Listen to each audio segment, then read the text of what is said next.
Hello, everyone. Good morning, good afternoon, and good evening to whichever part of the world you are in, and a very warm welcome to each one of you in today's live session. For those of you who are new here, we are DeFi, a global AI community started with a vision to educate and build AI for all to solve meaningful problems. In our endeavor to constantly give back to the community, we regularly conduct boot camps, live sessions, workshops from industry experts, datathons, and other events. Today's session is on product management for AI products, and we have Alankar Gupta with us. Alankar is a data science manager at EY and has over 9 years of experience building ML driven products and solutions. He is also a data science content creator on YouTube. Apart from this, he is an adjunct faculty in data science with solid experience in data science analysis, open source machine learning libraries, and developing and productionizing large scale algorithms. With this introduction, I now pass it on to Alankar to introduce more about himself and take the session forward. Thank you so much. Sure. Thank you so much, Rohan. I hope I am audible. Yes, you are audible. Sure. Thank you for the introduction and hello everyone. My name is Alankar Gupta and as Rohan has already mentioned, I am a data science manager at EY. I will brief about myself. Probably, I will share my screen first. All right.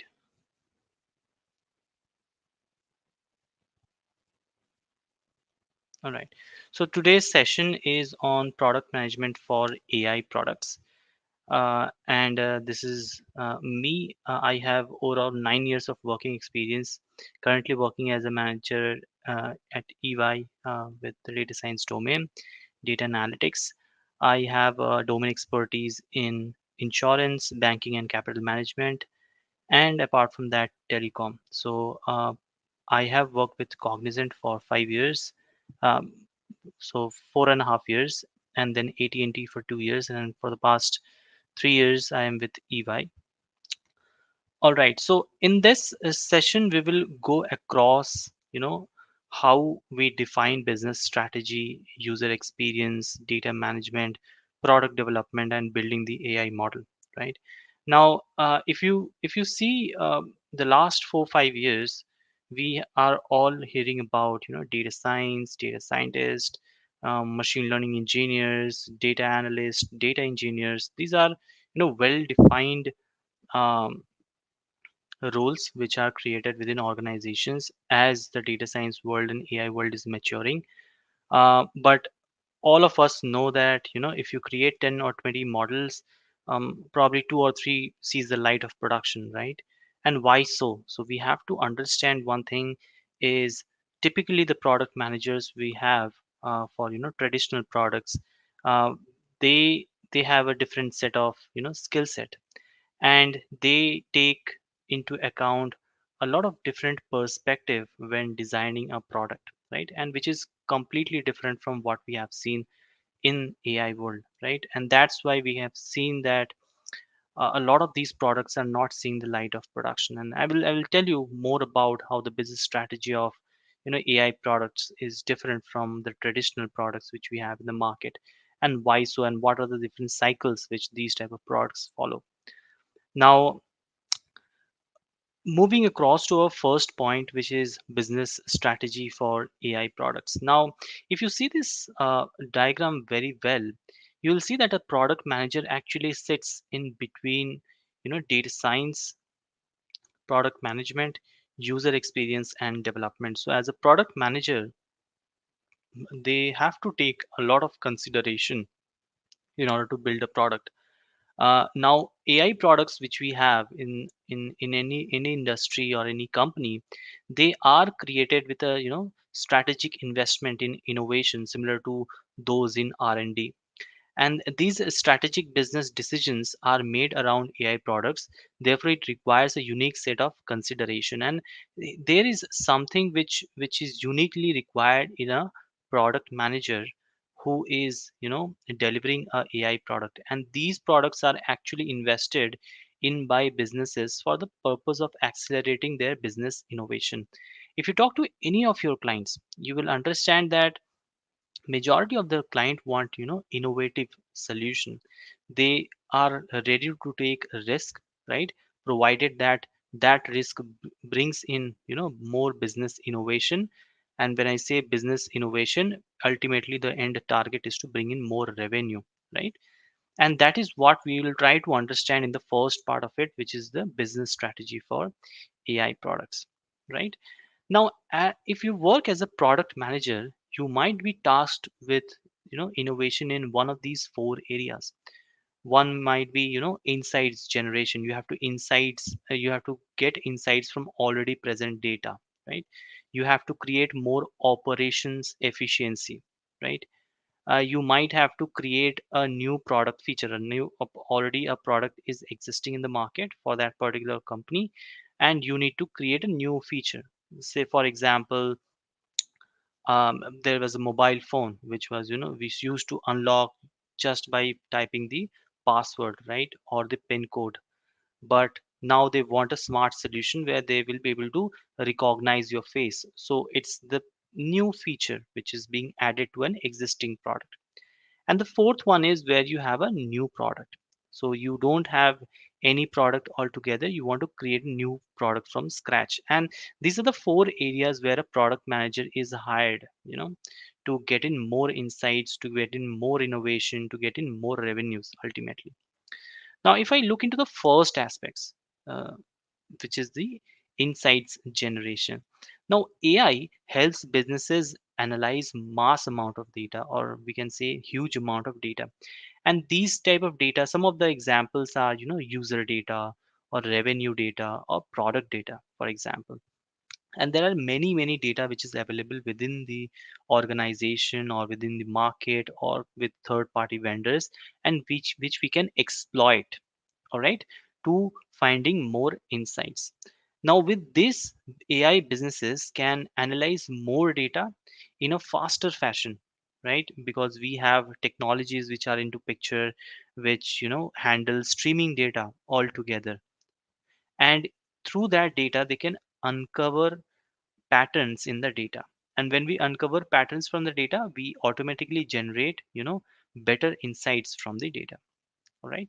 Now one of the example which I can show you um, um, for this particular, point of insights generation is where IBM actually leveraged machine learning to generate insights about their own employees. And you have probably seen that for the past 2.5 3 years the market churn has increased a lot, right? And so they have created a predictive attribution program using IBM Watson, and they have deployed it in many countries altogether. These actually predict whether an employee is likely to leave in the next 6 months at a 95% accuracy rate. And ultimately this was able to save somewhere around $300 million in employee retention cost, right? So this is how through the data you can mine it and find out insights through the data, right? Coming on to the next one, which we have for operational efficiency. And this operational efficiency is ideally for organizations to exploit data within their organization, right? To cater to different business operations. For example, they might, exploit certain data to manage their inventory. They might exploit the data or gather insights by making hiring decisions. They might also reply to customer service requests just by mining through the data. So these are the, you know use cases wherein companies are able to create more efficient operations. All right. Now, one of the examples, a real life example, is HSBC, which uses AI to cut the cost of identifying financial crime like money laundering and financial fraud. And this is one of the most, talked about use cases in the banking industry. And the models which we have created, or data scientists have created, are, working pretty well. But ideally, they have to retrain their model with, new data, so as to check and balance any new financial fraud which is happening in the market. And all of the banking and capital management companies have deployed this type of AI solutions, but HSBC was one of the first to, cut down the cost of identifying financial crime. Now, the similar case is with Walmart, where it also uses AI to monitor the stock of items on shelves. Earlier, there was, store managers, right, or region managers or area managers who used to take the stock of items on the shelf, manually, which might not be an efficient solution, given that the dynamic nature of the offline, I would say, brick and mortar business and online business. All right. Now the third point with with it is adding to a existing product, right? If you already have a product, you might add a new feature to it just to bring in AI based solution. So some companies will add innovative new features to their existing products to increase user engagement, and this itself create a major differentiator between themselves and the competition. To give an example to this, Salesforce introduced Einstein, their AI product, which they have named Einstein, and it actually helps those using the Salesforce, customer relationship manager uh, application or the CRM to get deeper insights about their customer base. This actually enables Salesforce to differentiate themselves further from their competitor and attract new customers to their existing product. So what happens with this Salesforce product is when you are storing your data uh, via the Salesforce a CRM application, these data are actually being mined through the Salesforce application, and the real time insights are also generated. So this might give you more insights about the customer spending. This might give you better understanding about the customer whereabouts, where from which location he's particularly buying or he or she is particularly buying. So this will give you better insights about the data. You might give additional details, you might get additional details about the customers to upsell or cross sell products, right? And the fourth one, which we mentioned, is developing a new product. Now, your company has a, say, for example, has a unique set of proprietary data that could result in an altogether brand new product, which is separate from your existing product. And if you particularly look into any type of products which are, market leading, they have a lot of proprietary data. For example, Zomato or Swiggy, right? They have a lot of data. They are working in this market for probably 10 years now, and via that they have acquired a lot of data. Amazon has acquired a lot of data just to understand which products are working well and which products are not working well. And the ones which are working well, they have created their own brands and made them the top seller. So this eventually helps them to develop a new product altogether rather than creating a new feature in the product. For example, if you see Alexa was a brand new virtual assistant product which was created by Amazon Alexa, and which is very different from whatever Amazon had in the in the past, or the existing product they have right now. Okay, so this was the first part where we discussed more about the business strategy of AI. So how business strategizes, AI product development. This there might be there are four different ways they can exploit it. Right. Now coming to the next part is when to use AI. So within business strategy, you have to understand whether a business problem which is shared to you by your client or your stakeholder is worth applying AI solution. Now to do that, you have to first brainstorm. You have to brainstorm by conducting user interviews. You have to talk to different people, you have to take different surveys to understand whether should you what users think about a particular product, right? We have to also look into the support requests. So whatever complaints you are getting, whatever data you have gathered from customer feedbacks, right? You have to analyze them and see if you can find anything relevant to what you want to build, or if there is any new idea which can generate through this data, right? And from the data, when you collate both of these information, you basically gather ideas. So ideally when we conduct user interview, it's a primary statistics, where we gather primary data, and then when we review the support request, it is actually called the secondary data, right? And when we gather both of these primary and the secondary data, we actually gather some ideas around your bigger picture, or the AI product which you are trying to build. Now once that is ready, you have to first prioritize what you want to create in the from the product perspective. Say for example, if your mobile phone does not have a it still has buttons, right, instead of, or a dial pad instead of a touch screen, right? So you cannot ideally prioritize to create a face recognition system, right? So you have to first come up with more smart innovative solution, then you can prioritize the innovations which are required at the later point of time. Next, you will review all of these priorities together, brainstorm with your team and management and different stakeholders, and you can then take a collective decision whether you should apply AI to a particular product, or you make it a decision of automation, or just by adding more features to the UI and UX. Now, one thing to understand is not every product solution can be best solved through AI, right? So there might be other solutions. There can be very easy solutions which does not require AI, right? So not every product solution can be best solved through AI. Now, when do we need AI? First of all, we need to understand that there are different scenarios where AI is best to use. First is, so there are many scenarios where you can use AI, but I have listed down three aspects of it. The first one is when the human expert could perform the task in a few seconds, right?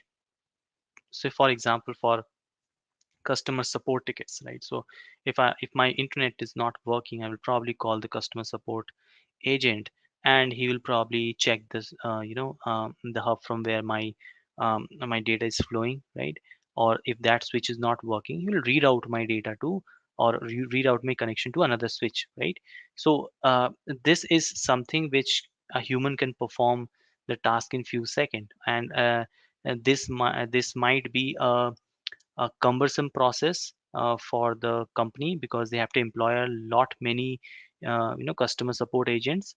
And there AI can be of best use, because this can ideally be programmed very well, right? Next is when it's difficult or impossible to write down the rules. So if there is no rule altogether, it's a more of intuition. uh, in that case also, AI can be best in use. For example, image classification works pretty well, right? And the third one which I wanted to mention is when it's easy to get examples of desired behavior. Say for example, customer question. So if I ask a particular question to a agent, a customer support agent, he or she will be able to answer it, right? Because it is actually a desired behavior. Now we can easily program this using chatbots, right, where we have the answers for maybe all of the questions, or 90% of the questions which are ideally asked by the customers. Moving on to the next one, a product manager needs to understand the business and the business landscape of the market and the competition. So you have you as a product manager, you have to understand the business and the business landscape as well. So in which playground you are playing, right? And what is the market looking like? What are the different competitions? What your competitions have done in the market, and how you can take lessons from those innovations which we have in the market, right? Can we do something better?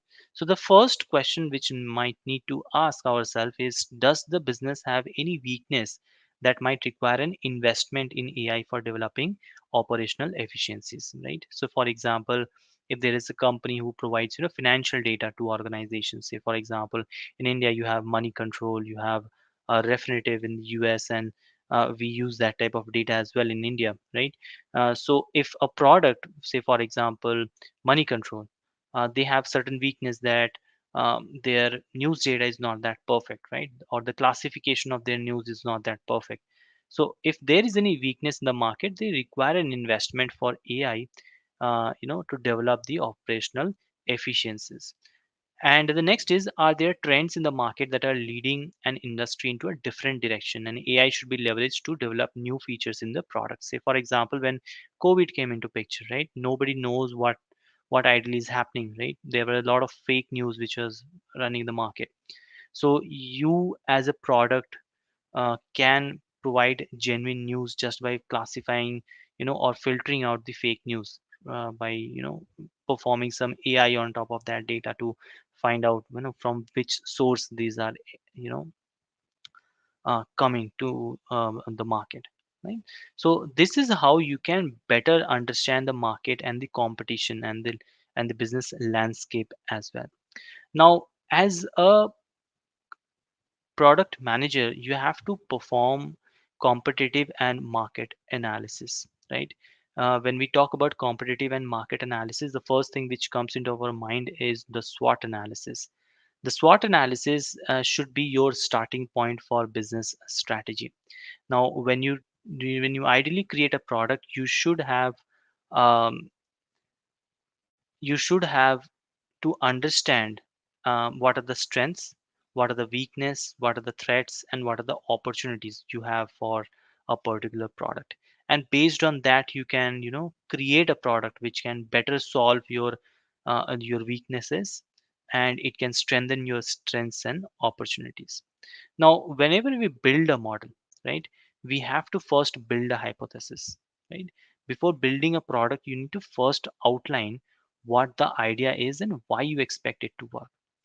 Now, the first thing which we need to understand is hypothesis is something which we need to, you know, create and then test before launching a full-fledged product. Because if you launch a product without, studying the market, without creating even a hypothesis, there might be a lot of repercussions. It might be a problem with your, huge investments you have made. It may be a problem with, the credibility and accountability you have in the market and or with your stakeholders. So the hypothesis building is very important. Say for example, if I want to check my, I already have a social media, so I'm working in an organization, say for example Facebook, or I'm working for Instagram, right? um, that's a Facebook, or working for Meta, right? So the Instagram application, we wanted to understand, how we can better the recommendation system, right? Whom to subscribe, whom to follow, whose content the particular user should watch, right? So to do that, you have to first, target your market. So if you see Instagram, for example, is ideally for, the younger generation, and you should target a specific age group, say maybe, 16 to or 18 to 35, for example. You have to create certain assumptions as well, that what are the different assumptions which we can take for each of these target markets or target groups which we have created. What is your end goal? Your end goal should be, recommend more, better content to all of my Instagram users, give them better profiles to follow, right? Because if they follow a profile, they will follow other profiles as similar profiles, and this is how they will watch more content. More content means more ad revenues, right? And what are the expected impact? You might have expected, impact of, getting more followers, or, creating more contents. This might be your expected impact. And how will you measure your success? So in the hypothesis, you can say that, within launching this particular recommendation system, I think the number of users of Instagram will increase by 20%, or it will bring in more number of, content creators, for example, or the ad revenue will increase by 20%. So this might be your measuring, or how you will measure your success. The next part is where you create a hypothesis, you have to actually test the hypothesis.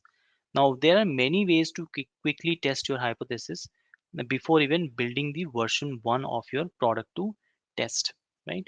Say, for example, if I am talking about the same social media recommendation, so you have done your initial hypothesis building, and based on that, you are testing certain scenarios. Say, for example, recommendations are not relevant to them. So, whatever AI is recommending to them, it's not working because the recommendations are not relevant to the particular user. They don't know anyone, right? So if I create a social media account and I ideally don't know anyone who is present in that particular uh, social media, for example. The third might be they don't want to follow anyone, so that's why the number of followers are not increasing, right? And it's not clear how to follow others. So the UI UX which you have created, or rather I would say the UX you have created, is not clear, like how to follow others. So for example, ideally when we open Instagram or YouTube, right, the follow button or subscribe button is just right behind my name, right? So this actually creates a lot of if it is not there, if it is somewhere hidden within the menu, right, it will not be clear to how to follow other person. And they don't see the value of following. So if someone is following someone else, they don't see, like, any value. So the content which that particular guy is creating is not at all relevant to what I want to see, right? So the recommendation has totally failed. So this is how you might have to create certain testing analogies just to make sure, or testing procedures, just to make sure that the recommended, or that or you are able to test your hypothesis against whatever is working or is not working for your particular product. Okay, before I proceed further, if there are any questions. No. Okay. All right.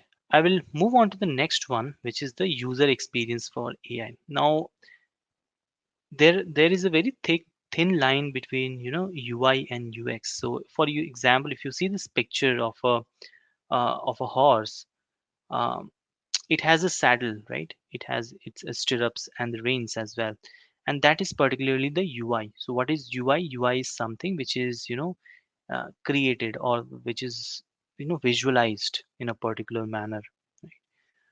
And what is the UX? UX is the feeling you get being able to ride a particular horse or ride a horse. So a saddle might look a very classy saddle, right?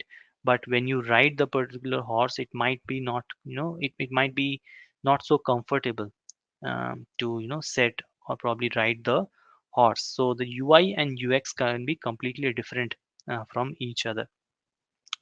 Now, as a product manager, your product might have three types of users. The first can be the consumer product users. So for example, if you take YouTube, right, we are the consumers, so it's a type of product.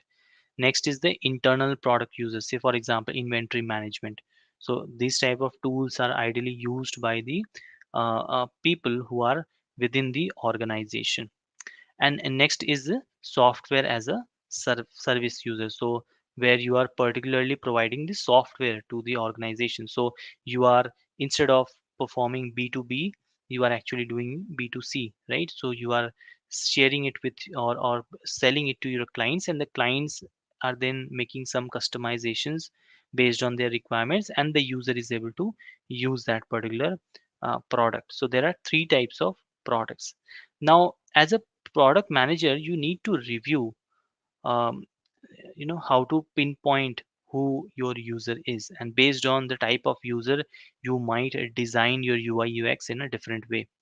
And it will also make uh, have an inherent um, sense of what their core problem is. So a end consumer like me and an organization might have a whole set of different problems to solve, right? And how to develop a user persona. So that is something which also will be defined by the product manager.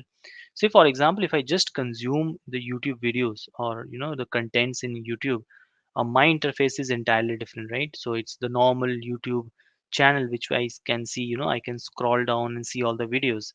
But if a content creator who is using, say for example, YouTube Studio to upload a particular video, their look and feel and UI UX will be entirely different from a consumer. So that's why it might be different from user to user. So and the core problems for each of these users might be very different, and for that we need to develop a user persona. When we say persona, it's actually a mix of UI and UX. The third point which a data manager or AI product manager need to understand is the data management side of products, right? Now, understanding the best way to collect data is critically important, because whenever you create a AI product, these AI products are are very important for organizations, and the background data is also very important. You may or may not get the data easily, right? Ideally you don't get the data easily, and for that you need to basically perform a lot of homework or brainstorming before creating a product. So from a data management perspective, as a product manager, you will be responsible to ensure that there is enough data to build the product, right? If there is not enough data, the product solution which you may create might be of no use, right? So for that, what you need to do, you need to negotiate contracts with external data vendors, right?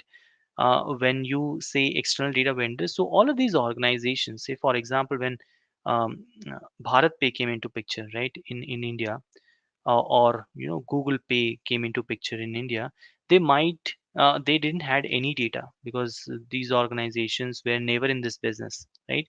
So they actually bought the data from any external data vendor, right?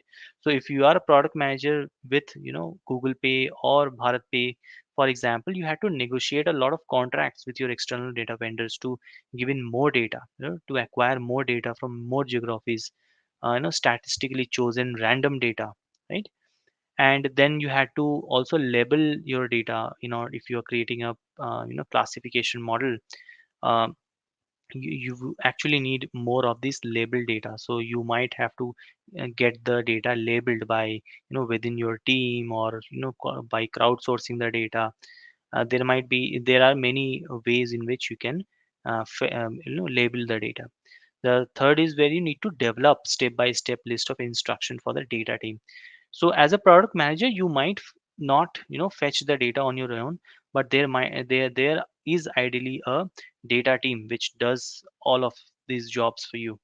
So the data team will consist of data engineers, data analysts, data leads, and you have to give them instructions of from where they will get these data, which are the different databases, which APIs should they use, or what are the different external data vendors which they have, right? The next thing which, as a AI product manager, you need to understand is you need to think strategically about what data that their team would need to build, will need to build future products. So not only the product which you are trying to build now, but in future, if there is any product in pipeline, or the vision which your company has or your organization has, there might be a lot of data requirement. Say for example, Zomato, it has sits on a lot of data, so it is acquiring more and more data from users, and in future it might create more products, right, which will use all of these data. So as a product manager, you have to also strategically think about how to build, how you would build future products with these type of data. Now, coming from, if we are talking about data management, we have to also talk about data strategy, right? How will you create your data strategy? And to create your data strategy, you have to ask certain questions to yourself.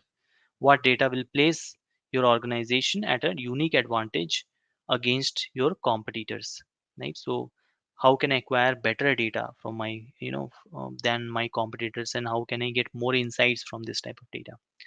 Next thing can be, is there any proprietary data that is uniquely part of your organization and can't be found anywhere else, right? So if there are any type of data or reports, or you know um, white papers, or any type of documentations or databases which you are creating on your own by exploiting a lot of data, whether it can be primary data or secondary data, it's actually your proprietary data. You sit on the data, you are responsible for that data, you are the owner of that particular data, right? So this particular data strategy will help you in creating more growth avenues to bring in more innovation in your product. Now when I talk about data strategy can be ideally categorized into two parts. One is where the strategy is to run the business, and the second is where we need to grow the business. When we say To run a business, so ideally when the product is up and running, it's actually the data scientists who are actually managing these workflows. There are data engineers who are providing, storing this type of data, right? And there are data officers who create better data processing to speed up more of these processes. And next is where you as a product manager will help, this business should run. And then comes you as a product manager where you grow this business, right? So now that your business is running very well, very smooth, you have to bring in more growth avenues, right? You have to bring in innovation, you have to grow revenues, you have to explore more data, right? When I say you need to explore more data, it means that you have to bring in data from all other sources which might not be present with your existing product, right? So this actually helps you to you know cater cater or basically broaden your horizon. As a product manager, your task is to grow the business. Next is where we collect the data. So there are many data collection method. So it can be open data, it can be company data, it can be crowdsourcing label data, it can be new feature data, uh, it can be acquisition or purchase data. So when we talk about this type of data, it's actually the you know how simple to difficult is getting this type of data. For example, open data which is publicly available. For example, news data, a lot of news data is publicly available. A lot of company reports, annual reports, earnings reports are actually present publicly. You can just Google and download those type of data. Next is your company data, data which is proprietary to you, right? Or is with other organizations, but you have scraped it. The third one is the crowdsourcing label data. So you have for certain data, but you have also labeled this data from different of domain teams or from your different service lines, right? And uh, there can be other type of data which you have created by implementing a new feature. Say for example, a survey which you have rolled out, right? You have a dedicated teams who basically collect this type of survey results, and then through that data you are basically able to collect a lot of information. And the last one is where you purchase the data. So purchasing a data might be a little different because there are a lot of processes involved. There are many stakeholders involved, there is a lot of regulation which is involved, right? So it is difficult to collect this type of data. The fourth aspect, the second last aspect, is how we perform product development of AI products. Right? Now, as I said, AI product development is quite different from traditional product life cycles. Say for example, when we used to create product, or when I talk to my seniors about how they used to create product life cycles, they always talk about they first used to develop a product, and then they introduce it in the market. They ideally grow in the market, they mature, and then they decline, because there is certain life cycle which is involved with any product which they have created. So you take example of any CRM application, any ERP application, right?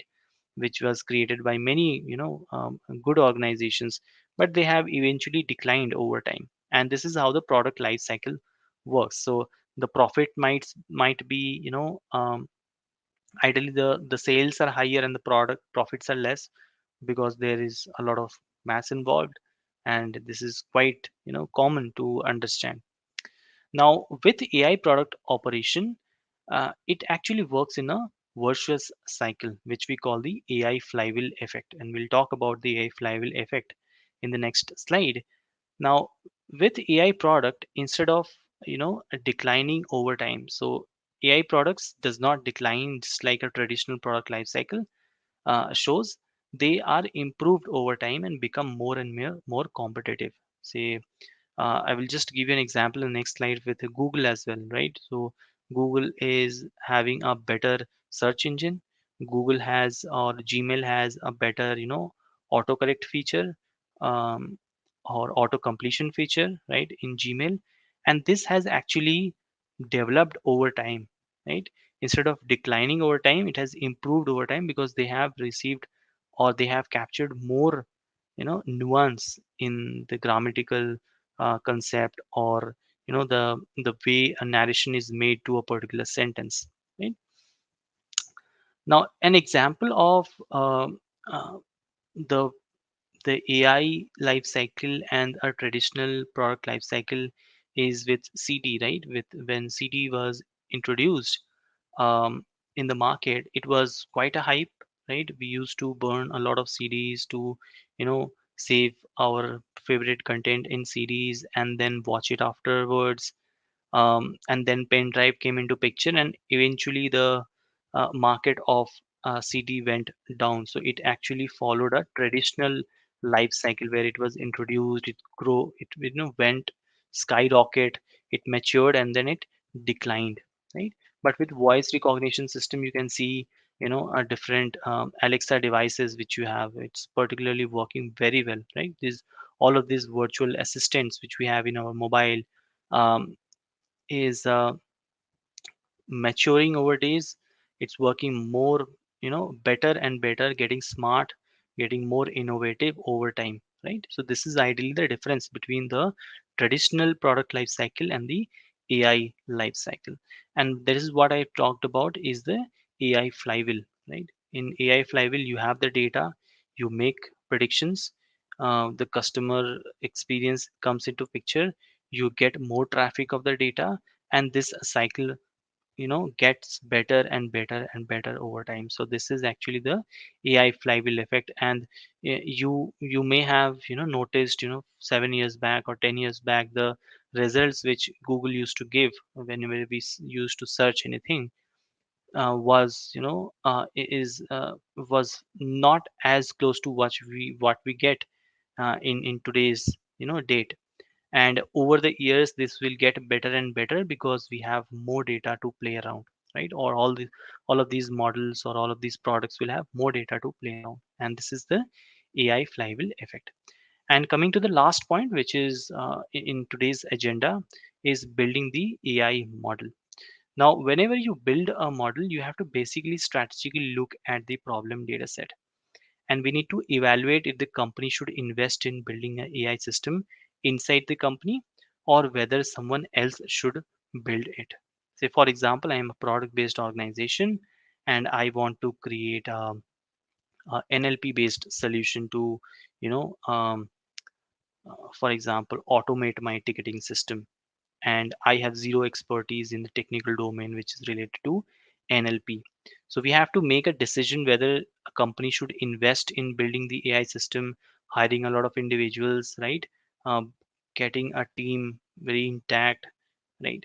Or rather, we should ask a different organization to build it because they have their expertise and they can quickly spin this in probably months or years, rather than as opposed to what we will do, probably hiring for 6 to 7 months and then building it over an year, right? So this is the strategic look which you need to, as a product manager, AI product manager, have to make a judicious decision. um, and when you say who should build a model, you have to basically look into three different aspect. One is the core competency, whether you have the competency to build a NLP based solution, right? For example, if the data is available to you, or you need to negotiate a lot of contracts, or you don't have any expertise to that, right? On And if you have any competitive advantage, so if you build this product on your own, do you think there is any competitive advantage you might have, or you will be better positioned in the market? So this is how you build or think about building a AI model. And to the end of it, we have, if you have a core business problem, right? um, you have to understand and ask a question: is this problem core to my business? If yes, if the next question you might ask yourself is, can you get the data needed? If the answer is yes, then I'll probably ask, do you have an experienced data team? And if the question is answer is yes, then probably you can build this product in house, right? And for the first question, if there's no, the problem is not core to my business, probably I will take an enterprise level solution. Say, for example, if I can use the and different products which are available within Azure ML, right? And if I can spin that off, very quickly, if you have, if this is your core problem, but you don't have the data, right? In that case, also you can go to enterprise level AI solutions, which might, get you more data, more expertise into picture. But if you don't have experienced data team, in that case also you can use a machine learning as a software which is provided by different vendors altogether, right? So this is how you make a decision as a product managers. And with this we come to the end of the session. And if you have any question, do let me know. I know there are many more aspect which is present with AI product manager, which is more towards ethics and bias. If it's more about accessibility uh, in the market, but that is something which will take a lot of time to make you understand. So this was the overview of what a product manager does in AI product space, and what are the different roles and responsibility which is present with the product manager, and how this is very different from the existing skill set which a product manager has for traditional products or traditional software products. So with this, if there are any questions, I'm happy to take that. um, Um, Thank you, Alankar, for a wonderful session. There are a few questions on the chat. I'll just yeah. put them forward. Uh, so one of the question is how big the team should be. Um, Yes. So ideally, I have seen a lot of organizations where they don't have particularly um, you know a product manager, right? A AI product manager. They have a product owner. They have a traditional product manager, not aligned to a AI product manager. Um, in that case, it's very difficult to create a solution which might be strategically impactful. And to answer this question, how big the team should be, your core data science team should have different roles. The first is data analyst, the second is data engineer, third is your data scientist, fourth is your machine learning engineer. And with that you should have um, data leads who basically take care of the data analysis and the data engineering side. You have the data science a lead or a data science manager who takes care of the machine learning engineering side or the deployment side, as well as the model creation side from the data scientist perspective. And on top of it sits the product manager who basically overviews the entire life cycle of the data analysis to data engineering to data scientist to machine learning engineer. And on top or together there is a product owner who owns the product, right, and make sure that everything is streamlined, the business is up and running. So ideally a team, for example, should minimum have 6 members in order to even create a proof of concept, and then based on your requirement or your client's budget, you can expand this further. Thanks. Hopefully that answers the question. So we have another question. Um, Let me know if you would be happy to answer that. So the person Christopher is asking. Information,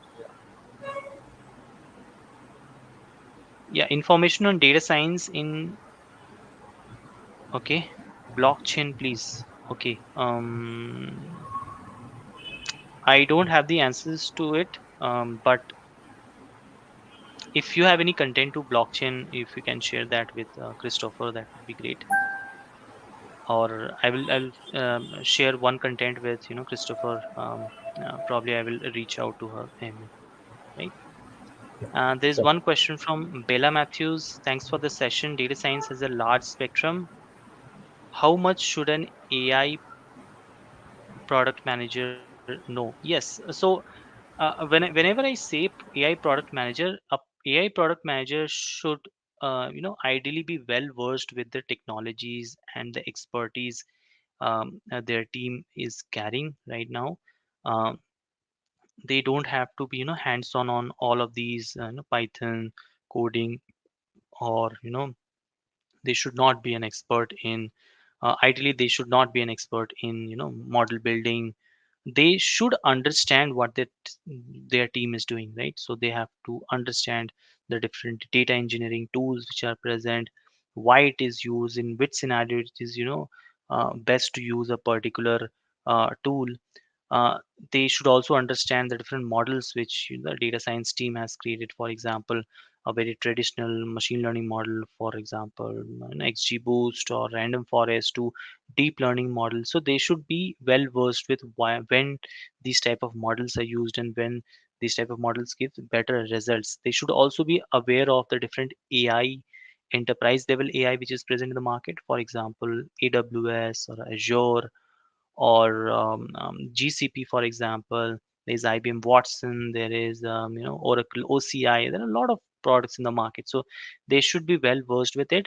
And as I said, AI product managers should have the focus to grow the business, so bring in more revenues to to the product, right? Through the product, they should understand how they can exploit more data to better their model. They can also bring in more innovation to your model, create better UI and UX to the model, so that the customer who is using your product should feel like every time I pay through an application, this should be your product which they should navigate, because it's so easy to use, it's so easy to navigate, right? It gives you the best customer support. It has all the different needs which is required in this market. Okay, great. I would personally want to ask you a question which would be useful for several learners. What is your journey towards becoming a product manager in AI products, and how did you upskill yourself into landing this role? uh, Yes. So, thankfully, my journey has been really, through the entire sphere of data science. So, I initially started as a data analyst, where I was doing a lot of analysis of data. Then I moved to data engineering side, where I was writing a lot of Python and Scala codes, PySpark codes to engineer the data. And then I moved to a data science role with AT&T, where I was creating a lot of models for telecom problems. And right now, with my current organization, I joined as a senior data scientist, and then I started taking care of products end to end. So this actually helped me to understand the product sphere, um, uh, product sphere of starting from the inception to deploying a product. So ideally what I have done on my own is, I know SQL, for example, hands on, Python. I know different machine learning algorithms. I am, as I said, I am also an adjunct faculty, so I am very much up to date with the new learnings which are present in the market, at the different white papers which are coming in the market, the different research papers which we have from academia. And also I have also learned a bit about AWS, and particularly I have certified myself with Azure as well. So this is how I know the entire sphere. So it gave me a very good a chance to position myself as a product manager. And yes, so I was able to prove myself, and this actually helped me to get this role within my current organization. Okay. Great. Thanks for answering all the questions, Alankar. I think there are no more questions at this time. So if you want to have, okay, there's one question that has come. So is there a common difference in product planning for uh, deep tech AI products compared to general products, given the high rate of failure seen in many products? Yes, as I said, in my slides, I have mentioned that general products actually have a life cycle, and these life cycles or these products are strategized in such a way that they know that when these products are going to peak, who are their competitors, where I need to innovate myself, where I need to spend a lot on my advertisement budgets and all of that, right? These are examples of general products or traditional products, software products. When I talk about deep learning based or deep tech AI products, you know that you have to basically exploit the perfect data, right? Your product development comes later, but the type of data which you use should be perfect. For example, if I just take example of Google Maps and Apple Maps, for example. uh, in India, for example, 90% of users are using Google Maps, right? So they are getting more and more real data. They are getting more streaming data, right? And they are basically able to find out better routes. They are able to give you better ETA, right? They are better able to show you, wherever there are traffic jams or there are road obstructions or blockages, as opposed to if you see Apple Maps. There are very less, areas or routes which they have exploited, right? And you can surely distinguish it when you compare Google Maps and Apple Maps in India, at least. So that answers the question I held. I I hope, because as in as in when you have better data, so as a product manager you have to make sure that you have the perfect data strategy first, even before moving on to create the product. So you have a high rate of failure which you have seen in products because they're not able to exploit the data perfectly. And if in a data science life cycle, I would say 70% of your entire work goes towards data cleaning, data manipulation, data massaging, and data augmentation, right? And the model building might be a little complex, but it doesn't ideally takes much time. uh, the entire 60 to 70% of the life cycle of a product is gone through exploiting the data, or exploiting the right data. Okay, I have one more question from Surendran.